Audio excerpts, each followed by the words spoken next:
Salam Bapak Ibu yang diberkati Tuhan. Kembali pada malam hari ini berjumpa dengan saya Pendeta Fritson Nusa. Kita akan belajar satu tema tentang panggilan. Panggilan yang memanggil kita adalah Allah. Kita dipanggil dari gelap kemudian dibawa ke terang yang ajaib. Gelap berbicara tentang kehidupan kita yang lama, masa lalu kita hidup dalam kedagingan, manusia lama kita yang tidak pernah tunduk pada pengaturan Tuhan.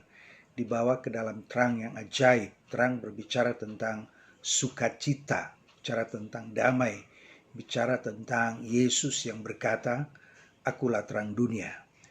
Dan Allah memanggil kita sudah barang tentu lewat pemberitaan Injil. Kita dipanggil lewat pemberitaan Injil. Nah, kalau kita perhatikan dalam kehidupan, kisah dari domba yang hilang dan anak yang terhilang, ya, yang mencari domba yang terhilang adalah gembala. Ya, gembala mencari yang terhilang karena yang terhilang sudah berada di dalam jalan yang sesat. Nah, setelah ia mencari, ia menemukan, kemudian ia membawa pulang.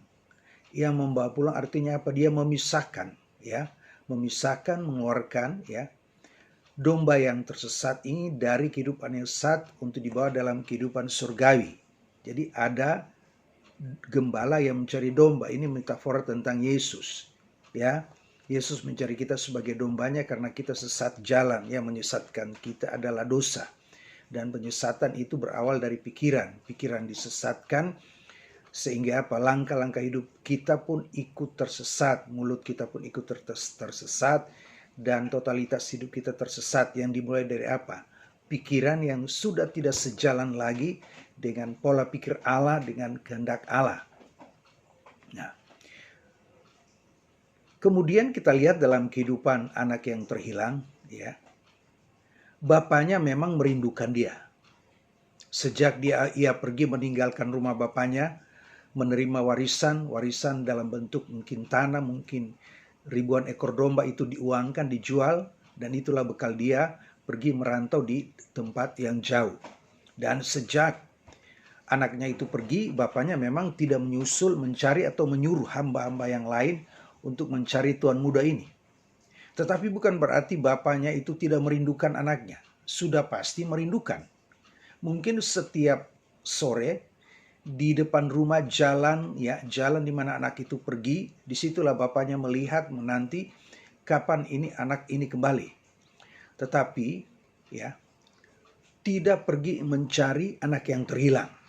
Kalau dalam konteks hari ini, ya, kalau ada satu jemaat yang terhilang meninggalkan gereja, ya, gembala tidak perlu mencari, pemimpin jemaat tidak perlu pergi mencari, ya, majelis, diaken, penatua, ya, tidak pergi mencari domba yang terhilang dari dalam gereja. Nah, tetapi yang membuat, ya, saya kembali ke kisah anak yang hilang. Yang membuat anak ini kembali, ya, ingat rumah Bapa dan kembali ke rumah Bapa adalah apa? Kesadaran. Ia sadar bahwa ia telah jatuh miskin. Ia telah jatuh miskin. Jadi kemiskinan yang dialami oleh anak yang terhilang inilah yang menjadi sarana Allah untuk memanggil dia. Kemiskinan yang dialami oleh anak yang bungsu inilah yang menjadi sarana Allah untuk mengingatkan dia, ngapain kamu hidup di lembah dosa? Ngapain kamu di sini busuk, bau, di kandang hewan, makan aja nggak jelas, penampilanmu juga aja udah buruk seperti ini. Lewat kemiskinan, lewat persoalan itulah Allah berbicara, Allah memanggil dia dan mengingatkan dia untuk kembali ke rumah Bapa. Jadi kalau hari ini ketika Anda sedang menghadapi persoalan hidup, ya, ketika Anda sedang menghadapi persoalan hidup, masalah krisis kesehatan, krisis keuangan, kemudian mungkin gembalamu lupa atau sibuk atau berbagai macam alasan lainnya, gembalamu lupa atau penatua majelis, sehingga, ya, Anda tidak dikunjungi, Anda tidak dicari. Ya, sudah sekian tahun, mungkin sekian bulan tinggalkan gereja, nggak ada yang cari. Yang Anda harapkan adalah Seharusnya gembala mencariku, kemudian membawaku pulang, tetapi tidak terjadi. Dan itu kenyataan.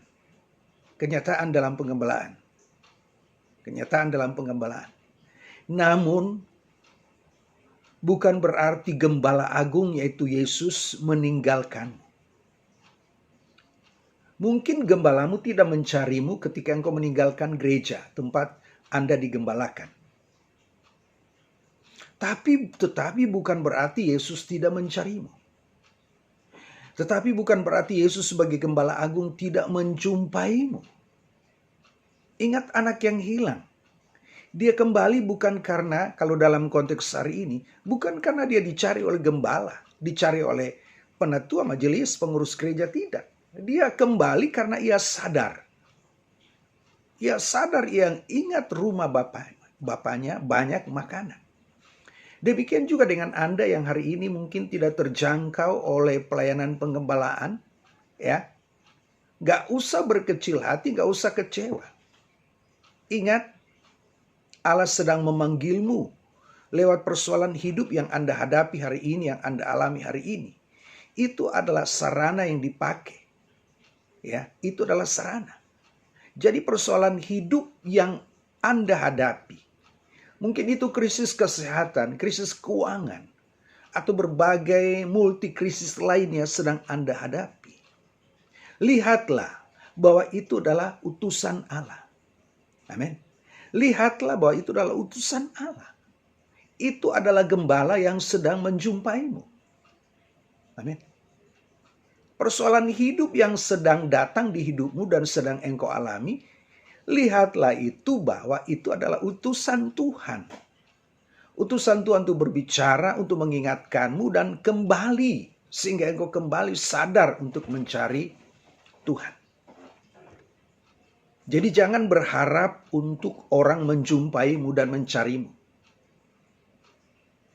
Tapi lihat, jadikan setiap persoalan hidup yang Anda hadapi hari ini sebagai titik jumpa untuk berjumpa dengan Tuhan, untuk mengalami Tuhan, untuk mengalami kasih kuasa-Mu. Dan mengalami Tuhan itu tidak hanya ada dalam gereja, tapi berbagai persoalan hidup yang Anda hadapi dari hari lepas hari. Itu merupakan sarana untuk Anda bersinergi dengan Allah sehingga bisa mengalami Allah secara nyata. Amin. Tidak boleh tidak, Allah akan memakai berbagai peristiwa hidup untuk mendidik Anda, mendisiplinkan Anda, mengajar Anda. Supaya apa? Anda beroleh bagian dalam kekudusannya, berpartisipasi dalam kekudusannya. Supaya apa? Tidak disebut sebagai anak-anak gampang, supaya tidak turut dihukum bersama dengan dunia ini. Lewat berbagai peristiwa yang Anda hadapi hari ini. Muaranya apa? Tujuannya apa? Ketika dikatakan Allah turut bekerja dalam segala perkara untuk mendatangkan kebaikan bagi mereka yang mengasihi. Amin. Jadi, bukti Anda mengasihi Allah yaitu ketika ada persoalan, ada pergumulan. Itu bukti Anda. Ya. Saya ulangi, bukti kita mengasihi Allah yaitu ketika ada persoalan. Lewat persoalan itulah akan dibuktikan siapa kita di hadapan Tuhan. Apakah kita mengasihi Tuhan sekalipun hari ini sedang menghadapi krisis keuangan, krisis kesehatan? Amin.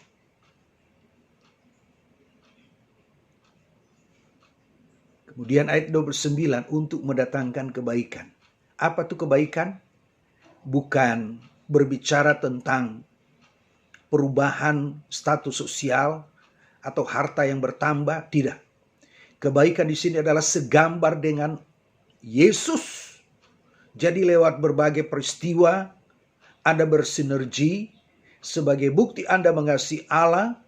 Kemudian muaranya, hasilnya apa? Anda, kita semua akan segambar dengan Kristus. Amin. Kita semua segambar dengan Kristus. Jadi bagi kita yang sudah mengaku sudah diselamatkan oleh kasih karunia, oleh iman, ya, ketika menerima anugerah itu belum selesai dari pihak manusia. Belum selesai. Ketika menerima kasih karunia, itu belum selesai dari pihak manusia. Karena kasih karunia itu adalah kemampuan yang Allah berikan bagi kita. Untuk apa? Kita mau bersinergi dengan Allah. Hidup taat, setia, dan mengasihi Tuhan. Sehingga apa? Segambar, sekarakter dengan Kristus. Dari hari lepas hari, orang semakin hari melihat bahwa di dalam kita bukan lagi kita yang hidup, tapi Kristus yang hidup. Jadi jangan mengeluh ketika ada persoalan. Jangan mempersalahkan orang lain ketika ada persoalan. Jangan mempersalahkan Tuhan ketika ada persoalan.